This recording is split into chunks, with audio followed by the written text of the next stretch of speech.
ვიცით მათი კორუფციული მადის შესახებ ცნობილია ქართული ოცნების და ალბათ გასაკვირი არ იქნება სხვადასხვა მაქინაციების ამ შემთხვევაში ტრიუკების მოგონებას რო ცდილობენ ეს ადამიანები და მათ კორუფციულ თემებთან დაკავშირებით შესაძლოა ვისაუბროთ დღეს და რასაც აკეთებენ სხვა ზოგადად და წარსული რაც ვიცით, მაგრამ ფაქტი ერთია რომ როდესაც თვითმმართველობის არჩევნები დაასრულდა ბუნებრივია ყველა პარტიას ვინც მონაწილეობდით ჰქონდა ჩვენი წარდგენილი და ქართულ ოცნებას ჰქონდა თავისი წარდგენილი მაგრამ საოცრება რა არის იცით მე რა დაასრულდა თუ არა თვითმმართველობის არჩევნები მათ დაიწყეს ეგრეთ წოდებული ოპოზიციის შემთხვევაში შექმნა დანიშვნა და შესაბამისად გამოყოფა და ფრაქციების შექმნა საკრებულოებში, მაგრამ თავიანთი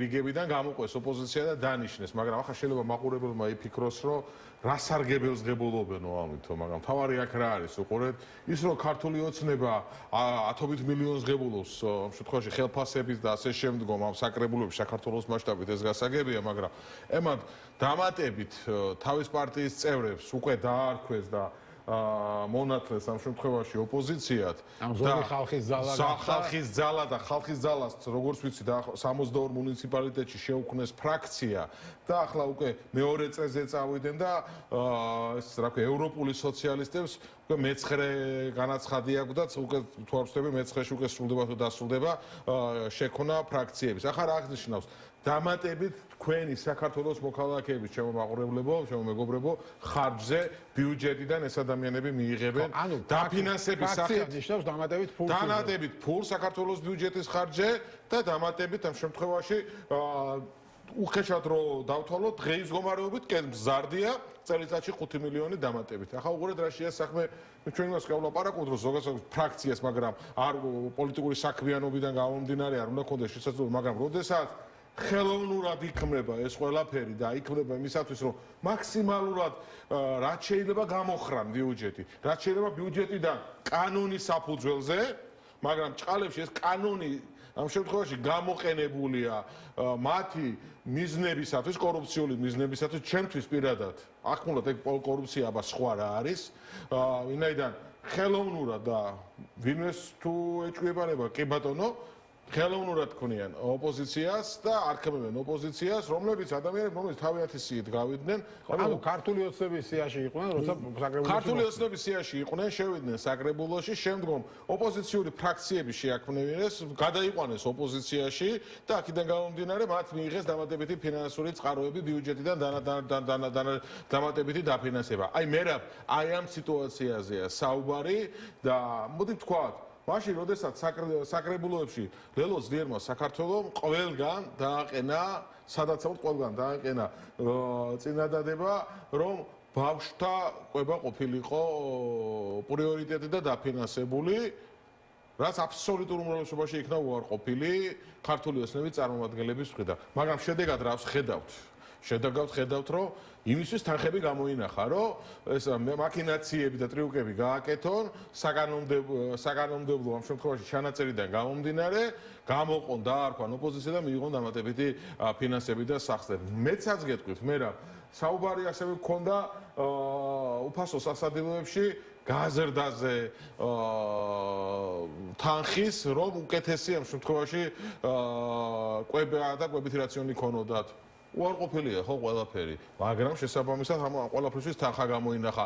უფასო სასადილოებს მერაბ ბოდიშ დავასრულო, როდესაც ხო და უფასო სასადილოებს როცა ვეხებით მერაბ, უყურეთ რა ხდება ლარი და 70 თბილისის ფაქტზე მოყოთ ლარი და 70 არის უფასო სასადილოებში ერთი დღიურად ლარი და 70 უნდა აკბარონ მოქალაქეს, ხო წარმოგიდგენიათ რა სიგიჟესთან აგვაქვს საქმე ლარი და 70, მაგრამ არ გეგონოთ რომ ლარი და 70 ეს ყველა საკვებზეა გათვალისწინოთ. საკვებში მიდის ლარი და 16-დან დაახლოებით ლარი და 30-მდე. ის დანარჩენი რაც არის ეს ელექტროენერგია რა ქვია მომსახურე პერსონალი ასე შემდეგ ფართესპირადად. ანუ ლარი და 16-დან ლარი და 30-მდე ადამიანებს ეუბნებიან რომ გეყოთ და გამოიკვებებით ერთი დღის განმავლობაში და მერაბ ეს რო ვიანგარიშოთ ფასი რო ავიღოთ უყურეთ უხეშად რო ვიანგარიშოთ ადამიანებს ეუბნებიან რომ აი საბაზროდ აი ფასი რო ავიღოთ რომ შევადოთ ერთ სხვა ეთერში ადრე ვთქვი ადამიანს ეუბნებიან ნახევარი ხინკალი იკმარეთ აი ფასი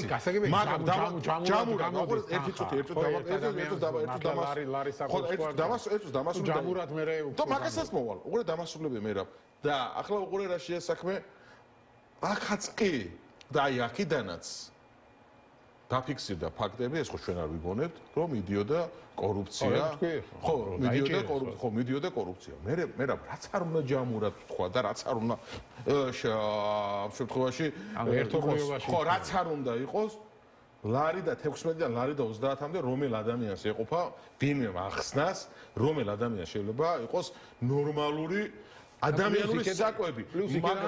ხო და მაგრამ იქ აი ამ ყველაფერში რომ კიდე ბოდიშა წილში უზიხარქვია ხო და საკვებს აი ამ ყველაფრიდან იპარავ აი ამასთან აგვაქვს მე ლაპარაკობ ამ კორუფციის მასშტაბებზე ხო რაც ჩვენ ქვეყანაში და რაც ჩვენ ქვეყანაში ტრიალობთ საერთოდ არავის მე არაფერი არ აინტერესებს რა მძიმე ფონია ქვეყანაში აი მაგალითისათვის მე რომ მოვიყვანოთ 5 წლის განმავლობაში მშობლებმა 22,727 ბავშვი გამოიყვანეს სკოლიდან ემიგრაციაში საზღვარგარეთ წაყვანის მიზნით. ახლა რა უბედურება ქვეყანაში ნახეთ. მარტო 22,727 ბავშვმა ამ დროის განმავლობაში დატოვა საქართველოს და წავიდნენ. ჩვენი მომავალი თაობა. ახლა ვნახოთ არასრულწლოვნები. რამდენი მიდის და გარბის ქვეყნიდან. ადამიანები, რომლებსაც შეუძლიათ დოვლათი შექმნან, ინტელექტუალური რესურსი, დოვლათი შექმნან. ქვეყანა დაიცალა საერთოდ, წავიდა ჩვენი მოქალაქეები ქვეყნიდან და ესენი გვეუბნებიან, რომ ყველაფერი კარგათაა, მშვიდობაო. მეგობრებო, მშვიდობას თუ ვინმე დაარქმევს ამ ყველაფერს, რომ ჩვენ ქვეყანა, ჩვენი ქვეყნიდან აი ბავშვები გაყავთ და ბოლო 5 წლის განმავლობაში 22,727 ბავშვმა დატოვა ქვეყანა და წაიყვანეს მშობლება საზღვარგარეთ. ეს არის მშვიდობა ხალხო. მშვიდობა არის მეგობრებო, უნდა დავსვათ კითხვა, როდესაც სიკვდილიანობა გასულ წელს თუნდაც გააუსრო ახალ სიცოცხლეს. ანუ სიკვდილი გამებთ ამ ქვეყანაში, გამოდის რომ ახალ სიცოცხლეს გაუსრო. და როგორ იქნება სხვა მაჩვენებელი, როდესაც გარბის ქვეყნიდან ხალხი. და ესენი გვეუბნებიან მშვიდობაა ქვეყანაშიო. მშვიდობა არის მე რა ქვეყანაში, როდესაც ხედავთ, აი ჩვენ თვალწინ ხდება ეს ყველაფერი, რომ კორუფციამ წალეკა ქვეყანა და ამათ რო კითხოთ მე რა თითქოს 2 წელიწადია ხელისუფლებაში არიან მოსულები. აბა თვითონვე ლაპარაკობენ რომ დანარჩენი წლების განმავლობაში კორუფციამ გამოხრა ეს ქვეყანაო. რომელიც ახლა გრძელდება, ბუნებრივია, მაგრამ ნახეთ, პრემიერ-მინისტრი, თავდაცვის მინისტრი მინისტრის მოადგილეები არ დარჩა არავინ, ხო, ყველა სფეროში როგორი იყო კორუფცია შესული და რა ფესვები ქონდა გადმული. მე რას აკეთებენ, რაც შეიძლება მაქსიმალურად უნდათ რომ მოუჭირონ ხალხს, აი სისხლს წოვენ ჩვენს მოქალაქეებს, აი თავიდან ბოლომდე და აი ამ ყველაფრიდან გამომდინარე, ნახეთ, ჯარიმების გაზრდა. ჯერ მარტო გადაავლეთ სახელმწიფო სერვისებში, როგორ გაიზარდა პირადობის მოწყობის აღება, მართვის მოწყობის აღება, სხვადასხვა სერვისის მიღების საფასურები როგორ გაიზარდა. ახლა კითხულობ ეს ითხოვს რამე მას თვითონ ბენზინი ჭირდება, მას თუ რა ჭირდება. მეორე საკითხი მე რა ავტომობილებთან დაკავშირებით. ნახოთ, აი საქართველოს მოქალაქეებს ეუბნებიან, რომ 6 წელს ზევით ავტომობილს ვერ ჩამოიყვანო. მაშინ დავშვათ კითხვა, რისთვის ეს ტექნიკების ცენტრები, მაშინ უნდა გააუქმო თუ რა უნდა გააკეთო? რატო? ეს ხო ბუნებასთან ზემოქმედება და ბუნების დაცვა ეს და გარემოს დაცვა ეს ხო სრული აბსურდი და ბლეფია. ამას იგონებენ მე რა, მაგრამ და დავასრულებ. თავარი რა არის, იცით? თვითონ რითი გადაადგილდებიან. სახელმწიფოს, ანუ ბიუჯეტის ხარჯზე ნაყიდი ავტომობილები ხომ არ ემსახურებათ. ძღოლები ბიუჯეტის ხარჯზე, ბენზინის და საწვავის ხარჯები ბიუჯეტის ხარჯზე. და აქ ჩვენ საქართველოს მოქალაქეს გეუბნებიან, რომ არა 6 წლის ზევით რას უნდა გამართული მანქანა ყავდეს არა. ბიუჯეტთან არაფერს იკლებენ, რადგან საუბრობთ და ამის პარალელურად ახლა მე პირველ ბლოკში მქონდა მშობლები მყავდა, ბავშვების მშობლები, რომლებსაც სიცოცხლესთან შეუთავსებელი დაავადება აქვს, დუშენის სინდრომით დაავადებულები და კანცელარიასთან აქციას მართავენ, რომ წამალი უყიდოს ხელისუფლება, რადგან ზვირი ღირს ეს წამალი და პრემიერ-მინისტრი არც კი შეხვდა. ჯანდაცვის მინისტრი წელიწადნახევარი გვატყუებდა ასე მეთქე მშობლებმა. და ამის მაგივრად სამაგეროთ ზუსტად კარგი ფრაქციებში მიდის ეს 5 მილიონი მიახლოებით წელიწადში, როდესაც ის წარმოუდგენელი რაც გუში ვნახე კადრები, უბრალოდ ადამიანს, არ ვიცი, ძალიან მძიმე საყურებელი რა სიტუაციაშია. სადამე უბრალოდ შენს მოქალაქეს რომ არ ხვდები ხელისუფალი რო ხარ, შენს მოქალაქეს რო არ ხვდები, რომ არ ელაპარაკები, არა აქვს მნიშვნელობა ადამიანი უბრალოდ შეხვედრას ითხოვს და პასუხს ითხოვს. მეტი ხო არაფერზე არ არის საუბარი. და მე რა გავაგზავნოთ. და დასასრულს მინდა გითხრათ ელექტროენერგიის გადასახადი, ხო? 30% და მეტით გაიზარდა. ახლა ნახეთ. თუ ხალხი და ჩვენ საქართველოს მოქალაქეები უხეშად ვიხდიდით 100 ლარს, ახლა გვიწევს 130 ლარის გადახდა. და ესე გვეუბნები ყველაფერი კარგად არისო, ყველაფერი იდეალურად არისო, მაგრამ მათ რამდენი აქვს მერაბ ხელფასი? მათ აქვს მერაბ ხელფასი, აი პარლამენტის წევრობა, ხო გაიზარდეს თვითონ ხელფასი, აქვს ხელფასი 11, 12, 14, 15000 ლარი და 16000 ლარამდე აქვს ხელფასი. აქეთ ნახოთ აბერტ პენსიონერებს რამდენი აქვს? 370 და ასაკობრივად 495 ლარი. ტოლვილებს რამდენი აქვს? დევნილებს რამდენი აქვს შემწეობა? ჩვენს გმირ ადამიანებს, ვეტერანებს რამდენი აქვს შემწეობა? აი სხვა არაფერში არ აინტერესებს. აი შეფარდება უნდა ვნახოთ. და თუ სად არის ეს ადამიანები, საბაგეროდ ველაპარაკებიან მშვიდობაო და ბიჭო, როგორ შეიძლება ხალხო მშვიდობა იყოს, როდესაც ბავშვები ქვეყნიდან გაყავთ უკვე და 22727 ბავშვი მშობლებმა მოკიდეს 5 წელიწადში ხელი და საქართველოსდან წაიყვანეს და წავიდნენ ემიგრაციაში. ხო, რა უბედურება ეს ქვეყნისთვის, რამხელა ტრაგედია. გარდაცვალებას, ისა გარდაცვალება მაჯობა ახალი სიცოცხლის დაბადებას. აი ეს თუ მშვიდობაა, შიერია ხალხი, სამუშაო ადგილები არ არის, მაქსიმალური წლეხის ქვეშაა, ჯარიმები გაზრდილია და მშვიდობაა, უგეუბნებიან უკითხავ ადამიანებს. აი ეს არის ჩვენი ქვეყნის რეალობა და ყოფა დღეს რა სიტუაციაა ქვეყანაში. რეალობასთან დაკავშირებით ოპოზიცია როგორ ფიქრობთ, როგორ უნდა გაუკლავდეს ამ გამოწვევებს უნგრეთში მომხდარმა ცვლილებებმა ბევრი იმედი გააჩინა ჩვენთან, მაგრამ ბევრისთვის პირიქით, რომ აი ასეთი თქვათ ოპოზიცია ჩვენ არ გვყავს, როგორც უნგრეთში აღმოჩნდა და მოახერხა და მარცხება 16 წლის თავზე. მაგრამ ჩვენც ახლა მალე 16 წელი შეუსრულდება ქართულოცებას, რაც ხელისუფლებაში 2 წელიწადში.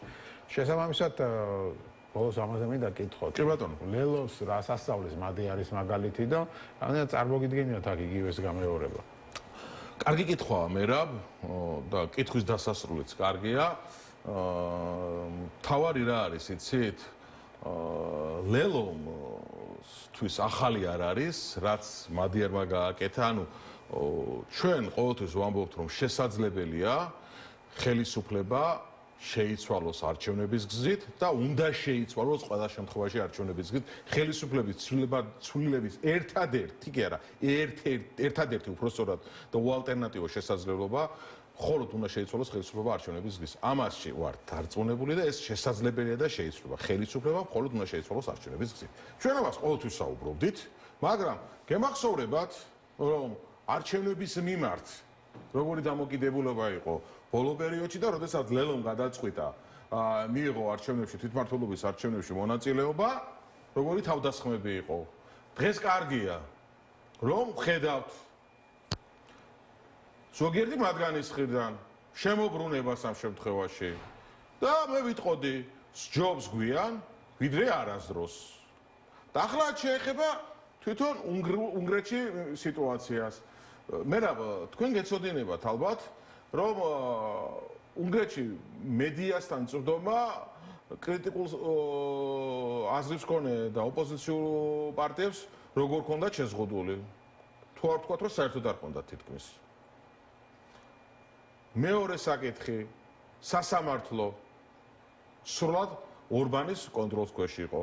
მესამე საკითხი, ანუ არჩევნებისთვის რაც მთავარია, რომ ავტოკრატმა ამ შემთხვევაში კონდეს ხელში ეს არჩევნების შედეგების მანიპულირების შესაძლებლობა. და მესამე და მთავარი, საარჩევნო ადმინისტრაციები და საარჩევნო კოდექსი როგორ იყო მოწყობილი. მაგრამ უშველა ამან ყველაფერმა ორბანს.